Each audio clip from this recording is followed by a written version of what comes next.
The Power of Awareness by Neville Goddard, Chapter 7, Attitude. Experiments recently conducted by Merle Lawrence and Adelbert Ames in the latter psychology laboratory at Hanover, New Hampshire, prove that what you see when you look at something depends not so much on what is there as on the assumption you make when you look. Since what we believe to be the real physical world is actually only an assumptive world, it is not surprising that these experiments prove that what appears to be solid reality is actually the result of expectations or assumptions. Your assumptions determine not only what you see, but also what you do, for they govern all your conscious and subconscious movements toward the fulfillment of themselves. Over a century ago, this truth was stated by Emerson as follows: "As the world was plastic and fluid in the hands of God, so it is ever to so much of his attributes as we bring to it. To ignorance and sin it is flint. They adapt themselves to it as they may, but in proportion as a man has anything in him divine, the firmament flows before him and takes his signet and form." Your assumption is the hand of God molding the firmament into the image of that which you assume. The assumption of the wish fulfilled is the high tide which lifts you easily off the bar of the senses where you have so long lain stranded. It lifts the mind into prophecy in the full right sense of the word.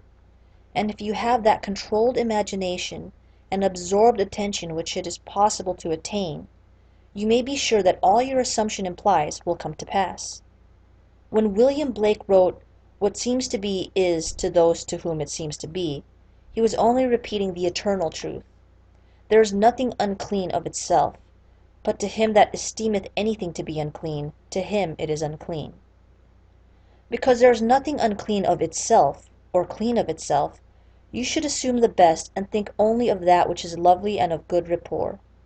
It is not superior insight, but ignorance of this law of assumption, if you read into the greatness of men some littleness with which you may be familiar, or into some situation or circumstance an unfavorable conviction. Your particular relationship to another influences your assumption with respect to that other, and makes you see in him that which you do see.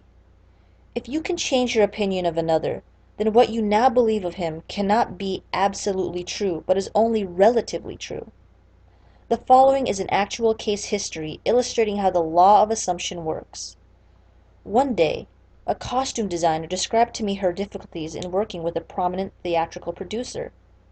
She was convinced that he unjustly criticized and rejected her best work, and that often he was deliberately rude and unfair to her.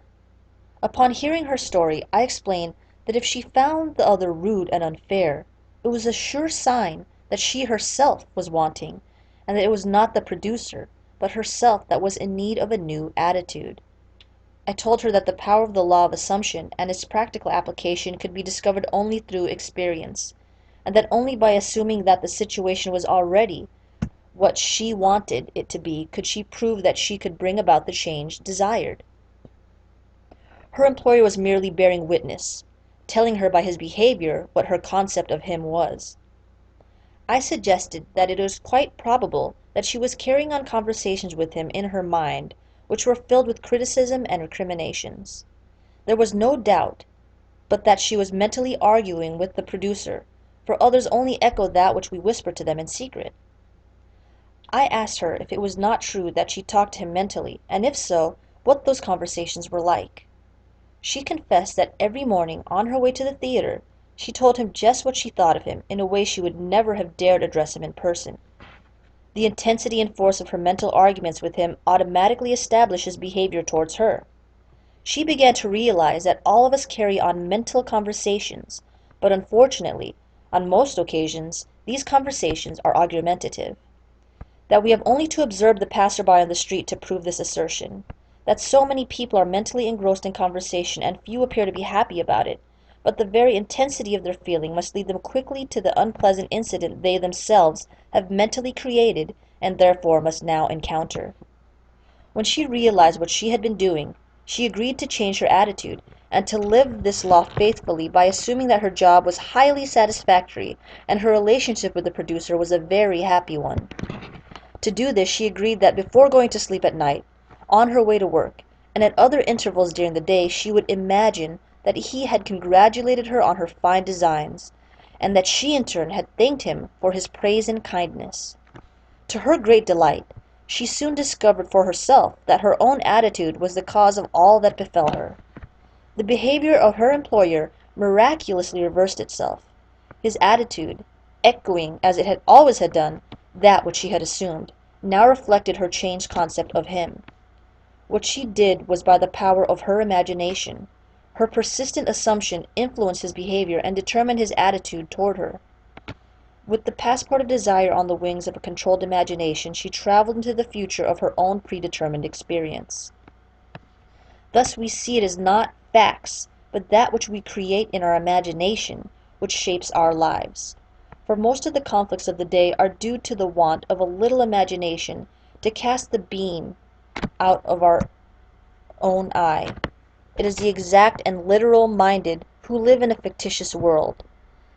As this designer, by her controlled imagination, started the subtle change in her employer's mind, so can we, by the control of our own imagination and wisely directed feeling, solve our problems. By the intensity of her imagination and feeling, the designer cast a kind of enchantment on her producer's mind and caused him to think that his generous praise originated with him. Often our most elaborate and original thoughts are determined by another. We should never be certain that it was not some woman treading in the winepress who began the subtle change in men's mind, or that the passion did not begin in the mind of some shepherd boy, lighting up the eyes for a moment before it ran upon its way. William Butler Yeats.